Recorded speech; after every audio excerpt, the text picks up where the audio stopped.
जर का प्रायव्हेट रेपॉझिटरी असेल आणि कोणाला इन्व्हिटेशन द्यायचं असेल GitHub वरती, तर पहिले GitHub वरती जायचं. मग रेपॉझिटरीज मध्ये जायचं. तर इथं प्रोफाईलवर क्लिक करा. इकडे युअर रेपॉझिटरीज मध्ये जा. आणि ज्या पण रेपॉझिटरी तुम्हाला ऍक्सेस द्यायचं त्या रेपॉझिटरीवरती क्लिक करा. फॉर एक्झाम्पल मी याच्यावर क्लिक करतो.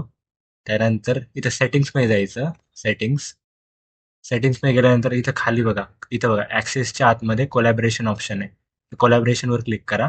इथं तुम्हाला पहिले हे करावं लागेल. मोबाईलसोबत ऑथेंटिकेट करावं लागेल. तर जो पण कोड तुम्हाला मोबाईलवर आला असेल तो इकडे टाकून द्यायचा.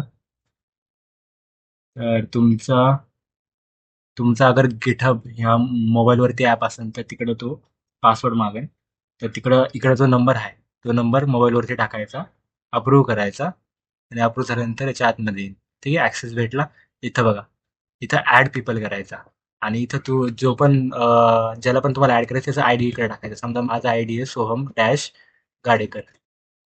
ही माझीच रेपॉझिटरी म्हणून स्वतःला ॲड नाही करू शकणार मी. पण इथं हे टाकायचं. इथं माझा ऑप्शन येऊ शकतो आणि नंतर ॲड टू रेपॉझिटरीज. असं कोणाला पण करायचं असेल तर तुम्ही तसं त्याला ॲड करू शकता.